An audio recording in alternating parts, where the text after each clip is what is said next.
You're listening to Nocturne. I'm Vanessa Lowe.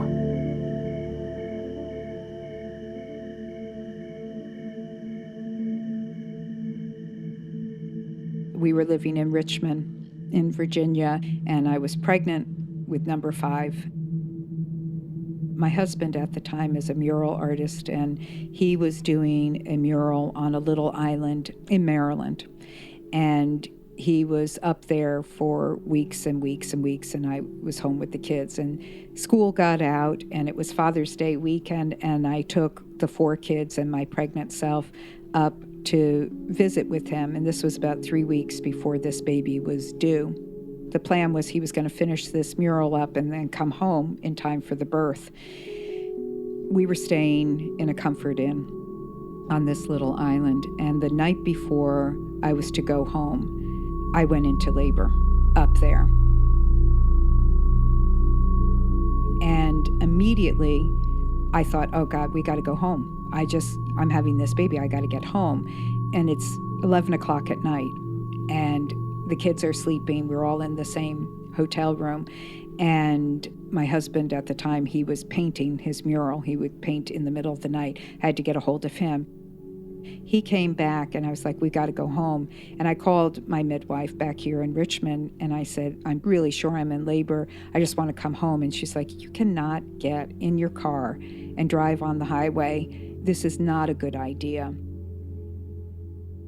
The long and short of it is, I had contacted a midwife when I first came up to this little island, just one of those serendipitous kinds of things. And she had said to me, if you need anything, just give me a call. So I called her and I said, I think I'm in labor. Would you come help me? And she said, well, I'll come and check and see if you're really in labor. And if nothing else, I could stay with your kids while your husband takes you to the hospital. And I'm thinking, I'm not going to the hospital, and I can't go home. We didn't want anyone to know I was in labor because we figured they would probably call 911. So in the end, the midwife and her assistant came in we told them, don't say you're here for labor. And so I ended up birthing him under the cover of night in this quiet Comfort Inn room. The kids quietly, slowly started all waking up as I was in labor, and they all watched their brother be born. And we had this little beautiful baby. And he was born just as the sun was coming up. It was beautiful. And then we told the people at the front desk, and they weren't upset. They were kind of blown away by I couldn't believe that we'd been upstairs having a baby. My name is Therese Hakoun. I am a mother, first and foremost, of 6 now grown children. 6 children, 5 of them born at home. That and her experience at the Comfort Inn that night informs a huge part of how Therese has spent her working life. Having those people come in and create that safe, sacred space for me was, a gift, a huge gift of making me feel safe. Therese has dedicated herself to helping create that safe space for other birthing mothers as a doula, a midwife's assistant, and birth educator. I am an assistant to a midwife. I have been for about 25 years. We primarily attend home births, and I also teach birth. I train and certify birth doulas throughout North America. I stopped counting, but I would say I've attended about 800 births. About 3/4 of the births that I've done have been at home, and the remaining have been in the hospital. When Therese's youngest daughter was a year old, the midwife who helped with that birth asked Therese to be her assistant. They've worked together ever since. And she's been doing it for close to 45 years now. She's been a midwife. The jobs of midwife, midwife assistant, and doula overlap, but each has its own distinct focus. The midwife is a primary care provider for a pregnant and birthing mother. In her work as a doula, Therese is there to support the mother. As a midwife's assistant, her role shifts. My primary job is assisting the midwife so that they can do everything that they need to do. So it's almost like I'm a nurse to the midwife. Therese has attended hospital births as a doula, but in her role as midwife's assistant, almost all the births have taken place at home, something that occurs in less than 2% of births in the U.S. It is very controversial. But I will say, having given birth to my first child in a hospital, I had my second child 34 years ago at home. And back then, it was just like insane. It was just not heard of. And I gave birth to my last child at home 25 years ago. And still, home birth was just something that people just did not know about.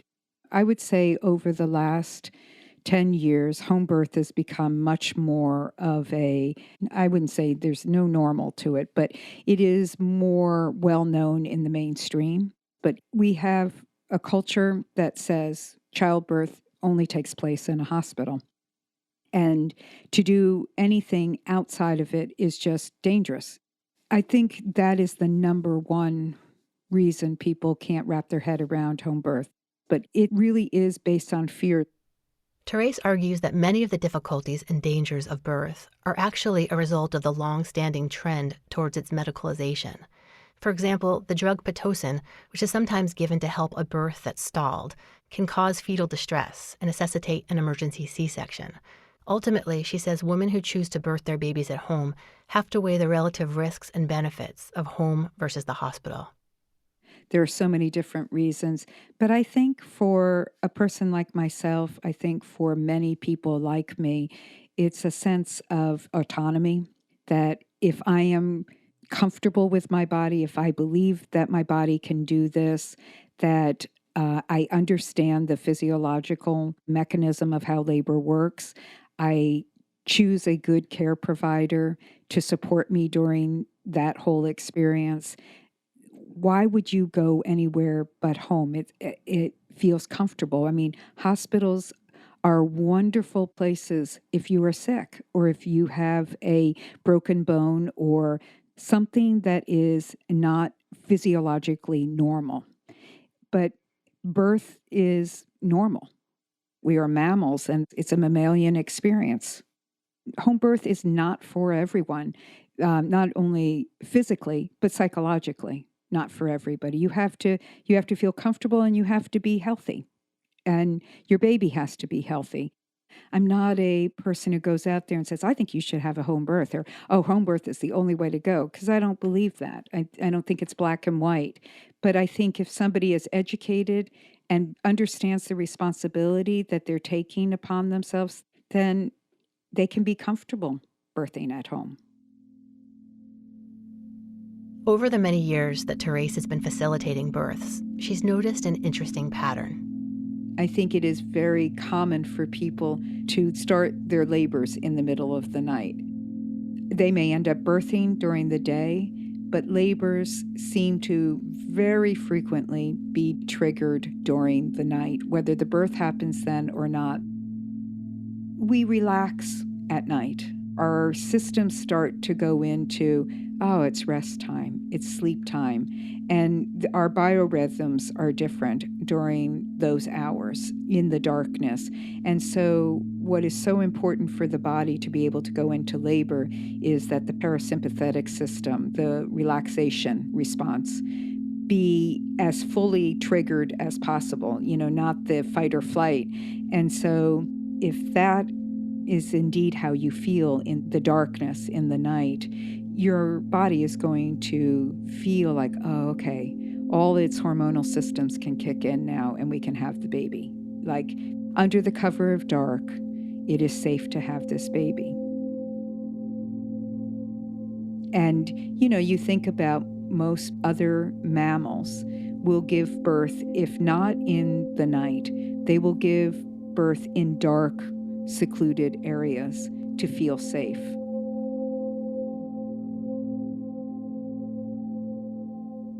This tendency of mothers to go into labor in the middle of the night has had a huge effect on Therese's life over the last 25 years. I always have my phone by my bed. There's no predictability. of when you're going to be needed, but so often it seems it's in the middle of the night. So I will be sound asleep and the phone will ring and it will be a laboring woman, or in some cases it might be the midwife I work with, who will be saying, "It's time. We got to go now." And you're so comfortable in your sleep, and to be thinking, "Oh, I got to get up now. I've got to get dressed. I've got to get ready. I've got to put everything in my life in place and walk out the door." It's not easy the first time or the second time or even the 800th time. You just get more accustomed to it, and your family gets more accustomed to it. You hope. Definitely, you get an adrenaline rush right away. I think just because the phone wakes you up, you're so excited in the beginning and you're scared at the same time because it's like, "Oh my God, I can't believe I have to do this. Will I know what to do?" And each time I get that call, it's that feeling of, okay, I know what I'm heading for. And I both feel like, God, this is so amazing. This baby is coming in. And honestly, sometimes dread, because it's like, oh, I got to get up and I got to go.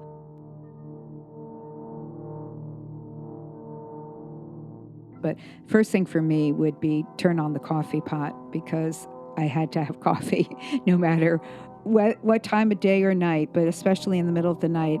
And then it would depend on the urgency of the need to go. But you never know. You figure you have time, but then other times you think, "Oh my God, I got to go right now." And either which way, once you get that call, you just put on your clothes. So it would be basically just putting on my clothes and gathering whatever I felt I needed to take with me, birth tools.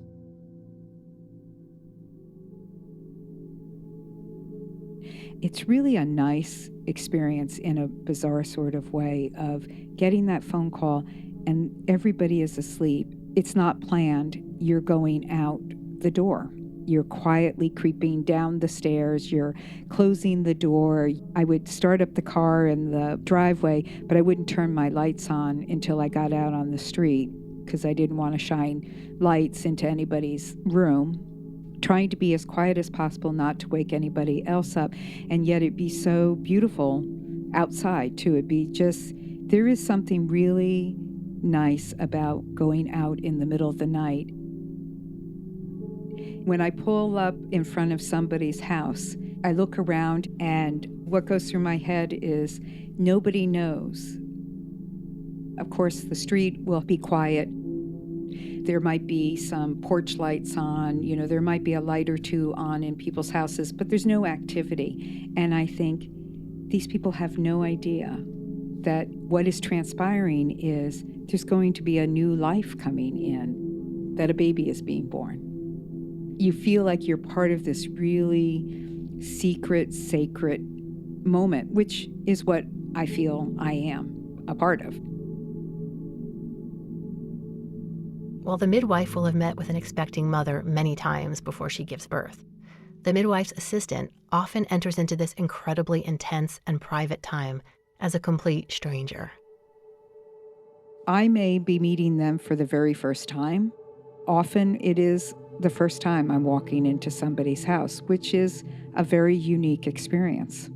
I don't think I have the words to articulate what it feels like, what transpires in me when I walk up to the door. Usually the door is unlocked and I will just knock quietly on the door and open it. It's quiet usually, and the lights are on, but it's not your normal daytime, evening kind of feel that you're walking into. I just kind of try not to break anything that is already occurring in their experience. I want to meet the people where they are, not have them come out of where they are to meet me. When you enter birth in the middle of the night, it is very different because the world is not functioning as we normally expect it to be. So it is a much quieter, deeper time. But when you enter birth, no matter what time of day it is, you enter into the night energy. Every time I go into a birth, the sense of time ceases. The energy is so different. It's something that you can feel. I'm not a church person, but I was just recently in a chapel. It was just this, you walked in and you felt a sacredness in this space. That's what it feels like to me when I'm walking into a birth. That's what I truly believe and why I feel so incredibly honored, blessed, all those overused words, privileged to be able to go to these people's experiences. I mean, they're allowing me to come in to this most sacred place. And in this very intimate, vulnerable, yet incredibly powerful time in their life, I'm being allowed into that realm. And for me, it feels like a very spiritual experience. While the actual birthing experience can be transcendent and awe-inspiring, some of the aspects leading up to it are definitely more terrestrial. When I started doing this, there were no cell phones. And so this was the phone by my bed that was ringing. I always had a beeper with me that if somebody went into labor during the day or if I was out in the evening, I could be paged. But then you'd have to find a phone to be able to contact that person. And there was no GPS either. So all the directions to somebody's place was handwritten on a piece of paper. And, sometimes I knew the area where I was going, and other times I don't know where I'm going. And they're waiting for you to get there. So it's like you're rushing, but you're trying not to rush to get there. Because if you screw up, you're never going to get there. Now it's changed. I have a cell phone and I do have GPS. But I used to be driving with a piece of paper and a flashlight, trying to read my directions, going to people's houses and trying to be safe all at the same time. There are other elements of safety to consider when entering into the relative isolation of a stranger's home. There was one partner who was uncomfortable to be around, seemed to be a kind of a strange person, and I am not a person who has ever been or wants to be around guns, and he had guns and he was cleaning his gun through our whole conversation, and that made me very, very uncomfortable. So I was hesitant, but in the end it wasn't anything. He was just kind of an odd guy, but he wasn't threatening. There was another birth where the couple themselves had a very, very volatile relationship. I would say not a healthy one in any way, yet they were together and they were going to have this baby together and they were having this home birth, and we were giving them what we hoped was the best experience for the baby to come into. Really, it was more about the baby than them. I was anxious when I first got there about his capacity to do harm. And I mean, I hate to say this, but because it sounds really, I've never done this, so it's hard to even admit this, but there was this big hammer sitting out and I put it away, like I kind of hid it away because I just thought it looked like a weapon to me, and I just was nervous about his potential rage if anything went wrong. And in the end, again, they did a lovely, beautiful job together, laboring together, and it was a beautiful birth. But the person I work with, she and I talked about it because it was in a more isolated area, creating that safety around ourselves. There was another birth I went to, it came early in the evening, and it was in a more rural area, kind of a rainy night. They had a beautiful, wonderful birth, and it was now morning, and the sun was just starting to come up. It was really, really foggy out, though, and I was taking some of our equipment and putting it back into Nancy's car. And having come in at night, I didn't really know the surroundings of where I was, like what was the lay of the land, what was this house, what was its property on, but I knew that they had some acreage. And I hear this really loud sounding of like a stampede coming. And I thought, oh my God, what is this? And coming at me out of this intense fog, and fortunately there was a fence that I wasn't aware of until that moment, were these huge emus that these people raised, that I had no idea that they had these emus. And all of a sudden it was like, oh my God, talk about a wake up. They said, oh yeah, we forgot to tell you about our emus. So you never know what you're going to see in the morning coming out of the darkness. Emus notwithstanding, the biggest danger of attending home births by far is lack of sleep. Richmond is really central Virginia. We are about an hour and a half west of the ocean, Virginia Beach area, and about an hour and a half east of the Blue Ridge Mountains. And so we could be right in the city, and then again, we could be an hour away out more in the country. And the biggest problem with doing more rural is the drive. And the drive is when you've got bad weather or you are exhausted already from another birth, or what's really hard is coming home from a birth, regardless of where it is. But if you're on more rural kinds of roads, that's the safety hazard, is the drive, especially if you're tired, which is a common thing for you to be. If you're cut off in the middle of the night of your sleep, or you started during the day and now it's 5 o'clock in the morning and you haven't slept, and then it's noon when you're finally driving home, you're at risk. And nighttime, of course, makes it more so. Sleepiness can be a terrible, terrible thing to be driving. It's like drunken driving in many ways, And I think that's what we all worry about is, am I safe to drive home? I had an experience one time that stands out, probably 10 years ago. I'd been up all night long at the birth, and it was just sun coming up when it was time to go home.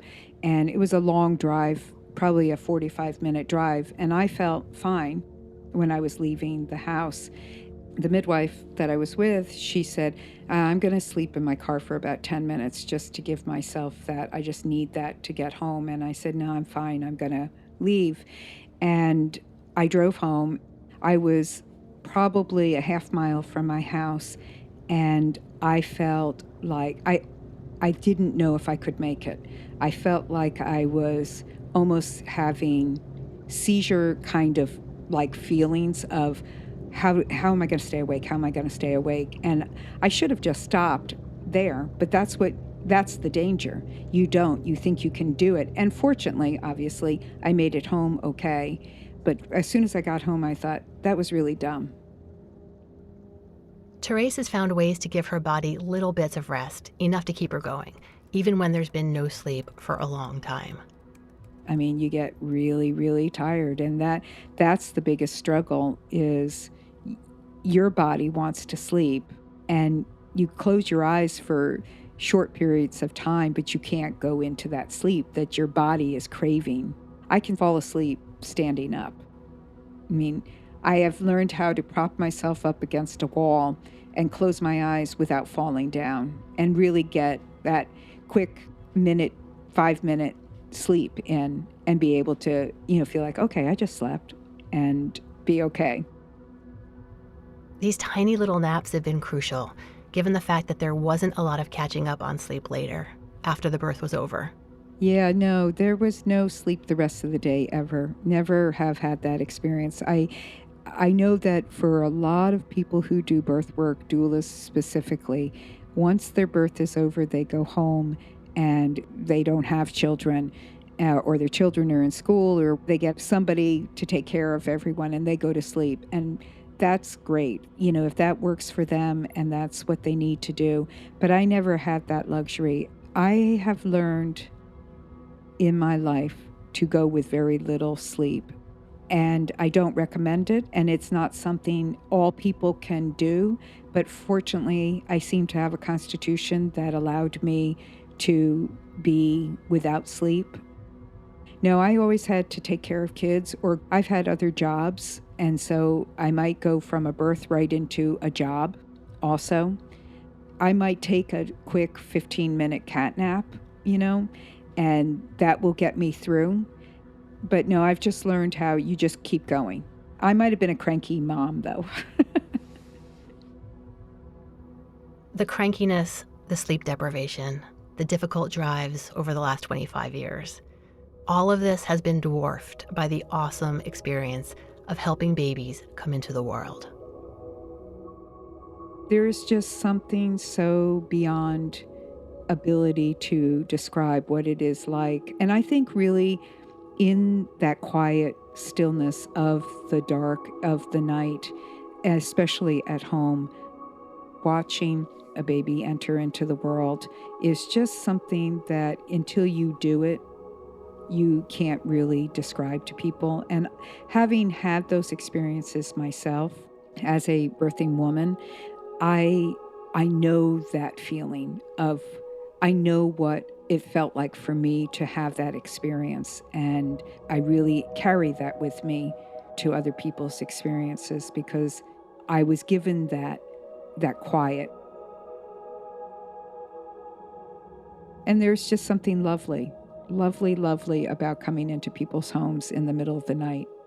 It almost feels like that Christmas Eve kind of feeling all the time, like anticipating something magical happening. It's like a new adventure all the time, every single time, this experience.